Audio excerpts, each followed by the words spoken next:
سرکار نگر بھدرک اہم اور ضروری اعلان۔ حضور سرکار ملت نے یہ اعلان فرمایا کہ حضرت پیر منظور بابا کے متولیان اور خانقاہ گلشن غوث پاک کے متولیان امام کی حیثیت سے رہیں گے اور مزار شریف میں کمیٹی بردہ شریف مؤذن کی حیثیت سے رہیں گے۔ جو بھی کام شروع ہوگا اسے انجام دینے تک اور اس کے علاوہ کسی بھی آپسی مسئلے پر اتفاق رائے سے جو بھی فیصلہ لیا جائے گا سب کو اس پر عمل کرنا لازم ہوگا۔ دو، بردہ شریف اور خانقاہ شریف کے متولیان آپ لوگوں کی خدمت کرتے رہیں گے۔ تمام متولیان اتفاق رائے سے جو فیصلہ کریں گے وہی قابل قبول ہوگا۔ کسی ایک متولی کے حکم نہیں چلے گا، صرف میرے سرکار کا حکم چلتا تھا اور چلتا ہی رہے گا۔ پوائنٹ 3، حضور سرکار ملت نے اپنے تمام عقیدت مندوں سے یہ تاکید فرمائی کہ آپس میں بغض و کینہ نہ رکھیں، کسی کے بہکاوے میں نہ آئیں، کسی فتنہ فساد میں نہ پڑیں اور ہمیشہ ہوش میں رہیں۔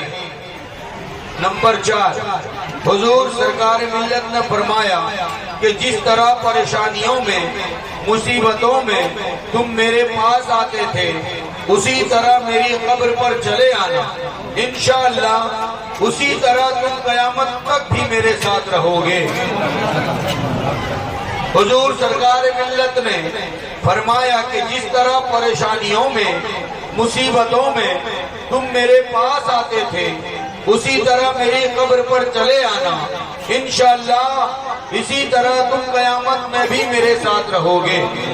نمبر 5، حضور سرکار ملت جس طرح تیل، پانی، نمک وغیرہ سے علاج کیا کرتے تھے اسی طرح آپ کو جن چیزوں پر یقین ہو وہ چیزیں لا کر مزار شریف میں رکھ کر لے جائیں اور استعمال کریں، انشاءاللہ اسی سے شفا ملے گی۔ نمبر 6، حضور سرکار ملت نے اپنے چھوٹے بھائی حضور چھوٹے سرکار ملت یعنی سید شاہ وسیم اختر قادری ماما جان کے علاوہ کسی بھی شخص کو اپنا خلیفہ، ولی عہد یا گدی نشین مقرر نہیں کیا ہے۔ پھر ایک بار نمبر 6، حضور سرکار ملت نے اپنے چھوٹے بھائی حضور چھوٹے سرکار ملت یعنی سید شاہ وسیم اختر قادری ماما جان کے علاوہ کسی بھی شخص کو اپنا خلیفہ، ولی عہد یا گدی نشین مقرر نہیں کیا ہے۔ نمبر 7، حضور سرکار ملت نے فرمایا ہے کہ اب سے جو بھی شخص میرا مرید ہونا چاہتا ہے وہ دل میں یہ نیت کر لے کہ میں آپ کا مرید ہونا چاہتا ہوں، پھر حضور چھوٹے سرکار ملت کے مزار پاک میں حاضر ہو کر دونوں ہاتھوں سے چادر کو پکڑ کر اللہ اس کے پیارے رسول اور غوث پاک کو حاضر و ناظر جان کر صدق کے دل سے یہ ہے میں آپ کا مرید ہوں۔ حضور سرکار ملت فرماتے ہیں کہ بے شک وہ میرا مرید ہے۔ مرید ہو جانے کے بعد اسی خانقاہ سے شجاعت حاصل کر لے۔ پھر ایک بار نمبر 7، حضور سرکار ملت نے فرمایا ہے کہ اب سے جو بھی شخص میرا مرید ہونا چاہتا ہے وہ دل میں نیت کر لے کہ میں آپ کا مرید ہونا چاہتا ہوں، پھر حضور چھوٹے سرکار ملت کے مزار پاک میں حاضر ہو کر دونوں ہاتھوں سے چادر کو پکڑ کر اللہ اس کے پیارے رسول اور غوث پاک کو حاضر و ناظر جان کر صدق کے دل سے یہ عہد کرے کہ میں آپ کا مرید ہوں۔ حضور سرکار ملت فرماتے ہیں کہ بے شک وہ میرا مرید ہے۔ مرید ہو جانے کے بعد اسی خانقاہ سے شجرہ حاصل کر لے۔ نمبر 8، حضور سرکار ملت نے یہ حکم فرمایا کہ میری قبر پر صرف پھول ہی چڑھایا جا سکتا ہے، اس کے علاوہ کسی بھی چیز کی مجھے ضرورت نہیں ہے۔ پھر ایک بار نمبر 8، حضور سرکار ملت نے یہ حکم فرمایا کہ میری قبر پر صرف پھول ہی چڑھایا جا سکتا ہے، اس کے علاوہ کسی بھی چیز کی مجھے ضرورت نہیں ہے۔